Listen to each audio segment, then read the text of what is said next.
IT രംഗത്തൊരു മികച്ച career സ്വപ്നം കാണുന്നവരാണോ നിങ്ങൾ? എങ്കിൽ കോംടിയ ലിനക്സ് പ്ലസ് പരീക്ഷയെക്കുറിച്ച് നിങ്ങൾ തീർച്ചയായും അറിഞ്ഞിരിക്കണം. ഈ പരീക്ഷ എങ്ങനെ എളുപ്പത്തിൽ ക്രാക്ക് ചെയ്യാം, അതിനുള്ള കൃത്യമായ ഒരു റോഡ് മാപ്പ് എന്താണ് എന്നൊക്കെയാണ് നമ്മൾ ഇന്ന് ഈ സെഷനിലൂടെ ഡീകോഡ് ചെയ്യാൻ പോകുന്നത്. കേവലം കുറേ കാര്യങ്ങൾ പഠിച്ചു വയ്ക്കുക എന്നതിലുപരി കൃത്യമായ ഒരു സ്ട്രാറ്റജി ഇവിടെ വളരെ അത്യാവശ്യമാണ്. നമ്മുടെ ഈ യാത്രയ്ക്ക് അടിസ്ഥാനമാക്കുന്നത് ക്രിസ്റ്റീൻ ബ്രസ്നഹാനും റിച്ചാർഡ് ബ്ലമും ചേർന്നെഴുതിയ XK0004 പരീക്ഷയുടെ ഔദ്യോഗിക സ്റ്റഡി ഗൈഡാണ്. ഇതൊരു സാധാരണ പരീക്ഷാ സഹായി മാത്രമല്ല കേട്ടോ. ലിനക്സ് ലോകത്തേക്ക് സീരിയസ് ആയി ഇറങ്ങാൻ ആഗ്രഹിക്കുന്ന ഏതൊരാൾക്കും ഇതൊരു മികച്ച വഴികാട്ടി തന്നെയാണ്. ഇന്നത്തെ നമ്മുടെ അജണ്ട ഒന്ന് വേഗത്തിൽ നോക്കാം. ലിനക്സ് സെർവറുകളുടെ കുതിപ്പ്, എന്താണ് ലിനക്സ് പ്ലസ് സർട്ടിഫിക്കേഷൻ, പരീക്ഷയുടെ പ്രധാനപ്പെട്ട 5 മേഖലകൾ, പഠനത്തിനാവശ്യമായ ടൂളുകൾ, കൂടാതെ നിങ്ങളുടെ അറിവ് പരിശോധിക്കാനുള്ള ഒരു ചെറിയ ഭാഗം. അപ്പോൾ നേരെ വിഷയത്തിലേക്ക് കടക്കാം. ഒന്നാമത്തെ വിഷയം ലിനക്സ് സെർവറുകളുടെ കുതിപ്പ്. ഇന്നത്തെ ടെക് ലോകത്ത് ലിനക്സ് പഠിക്കുന്നത് എന്തുകൊണ്ട് ഇത്ര പ്രധാനമായിരിക്കുന്നു എന്ന് ആദ്യം തന്നെ നമ്മൾ മനസ്സിലാക്കണം. സത്യം പറഞ്ഞാൽ ഇന്ന് ലോകത്തെ ഒട്ടുമിക്ക വമ്പൻ കമ്പനികളും അവരുടെ അടിസ്ഥാന സൗകര്യങ്ങൾക്കായി പൂർണ്ണമായും ആശ്രയിക്കുന്നത് ലിനക്സിനെയാണ്. ക്ലൗഡ് കമ്പ്യൂട്ടിംഗ് ആയാലും സെർവർ മാനേജ്മെന്റ് ആയാലും ലിനക്സ് അവിടെ ഒരു സൂപ്പർ സ്റ്റാറാണ്. അതുകൊണ്ട് തന്നെ മികച്ച ലിനക്സ് അഡ്മിനിസ്ട്രേഷൻ സ്കില്ലുകളുള്ളവർക്ക് തൊഴിൽ വിപണിയിൽ വല്ലാത്തൊരു ഡിമാൻഡാണുള്ളത്. പക്ഷേ ഇവിടെ ഒരു പ്രശ്നമുണ്ട്. ലിനക്സിന് ഇത്രയും ഡിമാൻഡുള്ളതുകൊണ്ട് തന്നെ ഇന്റർവ്യൂവിന് വരുന്നവരിൽ കുറച്ച് ടെക്നിക്കൽ വാക്കുകൾ മാത്രം കാണപ്പടം പഠിച്ചു വരുന്നവരെയും യഥാർത്ഥത്തിൽ ഒരു സിസ്റ്റം ഇൻസ്റ്റാൾ ചെയ്യാനും ട്രബിൾ ഷൂട്ട് ചെയ്യാനും കഴിവുള്ളവരെയും തിരിച്ചറിയുക എന്നത് കമ്പനികളെ സംബന്ധിച്ച് വലിയൊരു തലവേദനയാണ്. അവർക്ക് വേണ്ടത് കേവലം വാക്കുകളല്ല, പക്ക പ്രാക്ടിക്കൽ നോളജുള്ള ആളുകളെയാണ്. അപ്പോൾ ഇതിനൊരു പരിഹാരം എന്താണ്? അതാണ് നമ്മുടെ രണ്ടാമത്തെ വിഷയം. എന്താണ് ലിനക്സ് പ്ലസ്? മറ്റു ഉദ്യോഗാർത്ഥികളിൽ നിന്നും നിങ്ങളെ വേറിട്ട് നിർത്താൻ ഈ സർട്ടിഫിക്കേഷൻ എങ്ങനെ സഹായിക്കുമെന്ന് നോക്കാം.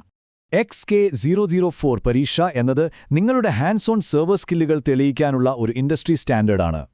നിങ്ങൾക്ക് ഈ ജോലിയെക്കുറിച്ച് വ്യക്തമായ ധാരണയുണ്ടെന്നും അത് ചെയ്യാൻ നിങ്ങൾ പ്രാപ്തനാണെന്നും തൊഴിലുടമകൾക്ക് മുന്നിൽ കാണിക്കാനുള്ള ഏറ്റവും മികച്ച തെളിവ് കൂടിയാണിത്. ഈ പരീക്ഷയുടെ ഘടനയൊന്ന് നോക്കാം. കോംടിയ ഇപ്പോൾ ഈ പരീക്ഷ വളരെ സ്വതന്ത്രമായാണ് നടത്തുന്നത്.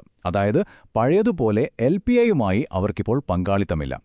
അതുപോലെ ഏതെങ്കിലും ഒരു പ്രത്യേക ഡിസ്ട്രിബ്യൂഷനെ മാത്രം ഫോക്കസ് ചെയ്യാതെ ജനറലായിട്ടുള്ള പ്രായോഗിക നൈപുണ്യവും ഒപ്പം മൾട്ടിപ്പിൾ ചോയ്സ് ചോദ്യങ്ങളുമാണ് ഇതിൽ ഉൾപ്പെടുത്തിയിട്ടുള്ളത്. ഈ സർട്ടിഫിക്കേഷന് 3 വർഷത്തെ വാലിഡിറ്റിയാണുള്ളത്. ആവശ്യമെങ്കിൽ CEU വഴി അത് പുതുക്കാനും സാധിക്കും. ഇനി ഈ 90 എന്ന നമ്പറിലേക്കൊന്ന് ശ്രദ്ധിച്ചേ. നിങ്ങൾക്ക് പരീക്ഷയിൽ കൃത്യം 90 ചോദ്യങ്ങൾ നേരിടേണ്ടി വരും. അതിനായി നിങ്ങൾക്ക് ലഭിക്കുന്ന സമയമോ അതും കൃത്യം 90 മിനിറ്റ്. അതായത് നിങ്ങളുടെ സമയവും കാര്യക്ഷമതയും ശരിക്കും പരിശോധിക്കപ്പെടുന്ന ഒരു പ്രഷർ ടെസ്റ്റ് തന്നെയായിരിക്കും ഇത്. മൂന്നാമത്തെ ഭാഗം, പ്രധാനപ്പെട്ട 5 മേഖലകൾ. ഇത്രയും വിശാലമായ ഒരു സിലബസിനെ നമ്മളെങ്ങനെ ചിട്ടയായി പഠിച്ചെടുക്കും? അതിനൊരു വ്യക്തമായ മാപ്പ് വേണ്ടേ? പരീക്ഷ പ്രധാനമായും നിങ്ങളെ വിലയിരുത്തുന്നത് 5 കോർ മേഖലകളിലൂടെയാണ്. Hardware and system configuration, systems operation, security, troubleshooting, പിന്നെ ഓട്ടോമേഷൻ ആൻഡ് സ്ക്രിപ്റ്റിംഗ്. ഈ 5 വിഷയങ്ങളിലും നിങ്ങൾ ഒരുപോലെ കഴിവ് തെളിച്ചാൽ മാത്രമേ ഒരു വെൽ റൗണ്ടഡ് സിസ്റ്റം അഡ്മിനിസ്ട്രേറ്ററായി മാറാൻ സാധിക്കൂ. നമ്മുടെ ഒഫീഷ്യൽ സ്റ്റഡി ഗൈഡ് എത്ര മനോഹരമായാണ് ഈ സിലബസിനെ ക്രമീകരിച്ചിരിക്കുന്നതെന്ന് നോക്കൂ. പുസ്തകത്തിലെ അധ്യായങ്ങൾ ഈ 5 പ്രധാന ഡൊമൈനുകളുമായി നേരിട്ട് ബന്ധിപ്പിച്ചിരിക്കുന്നു.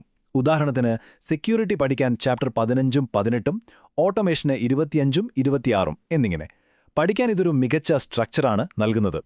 നാലാമത്തെ ഭാഗം, പഠനത്തിനാവശ്യമായ ടൂളുകൾ. തിയറി മാത്രം പോരല്ലോ, പ്രായോഗികമായി കാര്യങ്ങൾ ചെയ്തു പഠിക്കാൻ കൃത്യമായ ഒരു എൻവയൺമെന്റ് സെറ്റ് ചെയ്യേണ്ടതുണ്ട്. ഈ പരീക്ഷ പാസ്സാകാൻ ഗ്രന്ഥകർത്താക്കൾ പ്രധാനമായും നിർദ്ദേശിക്കുന്നത് ഒറാക്കിൾ വെർച്വൽ ബോക്സ് ഉപയോഗിച്ച് ഉബുണ്ടു 18.04 LTS അല്ലെങ്കിൽ സെന്റോസ് 7 പോലെയുള്ള ഒരു വെർച്വൽ എൻവയോൺമെന്റ് നിങ്ങളുടെ സിസ്റ്റത്തിൽ ഇൻസ്റ്റാൾ ചെയ്യാനാണ്. കമാൻഡ് ലൈൻ ഒരു പേടിയുമില്ലാതെ സുരക്ഷിതമായി പ്രാക്ടീസ് ചെയ്യാൻ ഇത് വളരെ അത്യാവശ്യമാണ്. ഒപ്പം പ്രാക്ടീസ് ചെയ്യാൻ ഒരു ഓൺലൈൻ ടെസ്റ്റ് ബാങ്കും 150 ഇലക്ട്രോണിക് ഫ്ലാഷ് കാർഡുകളും ഇതിൽ ഉൾപ്പെടുന്നു. ഈ ഫ്ലാഷ് കാർഡുകൾക്കും ടെസ്റ്റ് ബാങ്കുകൾക്കും പുറമേ മികച്ചൊരു ഇന്ററാക്റ്റീവ് ഓൺലൈൻ ലേണിംഗ് പ്ലാറ്റ്ഫോമിലേക്കുള്ള ആക്സസും നിങ്ങൾക്ക് ലഭിക്കും. അവസാനവട്ട തയ്യാറെടുപ്പുകൾക്കും പരീക്ഷാപേടി മാറ്റാനും ഈ സാമ്പിൾ ടെസ്റ്റുകൾ നിങ്ങളെ വലിയ രീതിയിൽ സഹായിക്കും. ഇതിനിടയിൽ രസകരമായൊരു കാര്യം കൂടിയുണ്ട്. ഈ സർട്ടിഫിക്കേഷനു വേണ്ടി പഠിക്കുക എന്നത് ചെറിയൊരു കാര്യമല്ല, നല്ല മാനസിക സമ്മർദ്ദമുണ്ടാക്കുന്ന ഒന്നാണ്.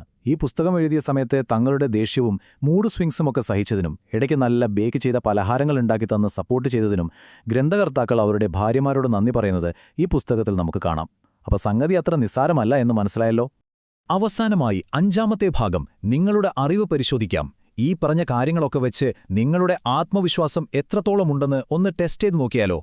ഈ പുസ്തകത്തിലെ അസസ്മെന്റ് ടെസ്റ്റിൽ നിന്നുള്ള ഒരു യഥാർത്ഥ ചോദ്യം ചോദിക്കാം. പെട്ടെന്നുത്തരം പറയണം. ഒരു ലിനക്സ് സിസ്റ്റത്തിൽ ഇനിറ്റ് പ്രോഗ്രാം സ്റ്റാർട്ട് ചെയ്യുന്നു എങ്കിൽ സാധാരണയായി ആ പ്രോസസ്സിന്റെ ID നമ്പർ എന്തായിരിക്കും? ഒന്നാലോചിച്ച് നോക്കിയേ. ഉത്തരം 1 എന്നതാണ്. ലിനക്സ് കേർണൽ ആദ്യമായി ആരംഭിക്കുന്ന ഏറ്റവും അടിസ്ഥാനപരമായ റൂട്ട് പ്രോസസ്സാണ് ഇനിറ്റ് പ്രോഗ്രാം. അതുകൊണ്ടാണ് അതിന് പ്രോസസ് ID 1 ലഭിക്കുന്നത്. കമാൻഡ് ലൈനുമായി ബന്ധപ്പെട്ട മറ്റൊരു ചോദ്യം കൂടി നോക്കാം. കമാൻഡ് ലൈനിൽ നിങ്ങൾ cat-n file.txt എന്ന് ടൈപ്പ് ചെയ്ത് എൻ്റർ ചെയ്യുന്നു. എന്തായിരിക്കും ഇതിന്റെ റിസൾട്ട്? file.txt ഫയലിലെ കണ്ടന്റ് അതിന്റെ ലൈൻ നമ്പറുകൾ സഹിതം സ്ക്രീനിൽ കാണിക്കും എന്നതാണ് ഇതിന്റെ ഉത്തരം. കാരണം അതിലെ -n എന്ന പാരാമീറ്റർ കാറ്റ് കമാൻഡിന്റെ ഔട്ട്പുട്ടിൽ കൃത്യമായി ലൈൻ നമ്പറുകൾ ചേർക്കാൻ സഹായിക്കുന്ന ഒന്നാണ്. അപ്പോൾ ചുരുക്കത്തിൽ ഇത്രയുള്ളൂ കാര്യം. കൃത്യമായൊരു പ്ലാനിങ്ങും ലക്ഷ്യബോധവുമുണ്ടെങ്കിൽ ഈ പരീക്ഷ അനായാസം നിങ്ങൾക്ക് ക്രാക്ക് ചെയ്യാം. ഒരു സിസ്റ്റം അഡ്മിനിസ്ട്രേറ്ററാകാനുള്ള നിങ്ങളുടെ യാത്രയിലെ ഈ ആദ്യത്തെ ചുവടുവയ്ക്കാൻ നിങ്ങൾ തയ്യാറാണോ? ഈ സെഷൻ നിങ്ങൾക്ക് വളരെ ഉപകാരപ്രദമായി എന്ന് കരുതുന്നു.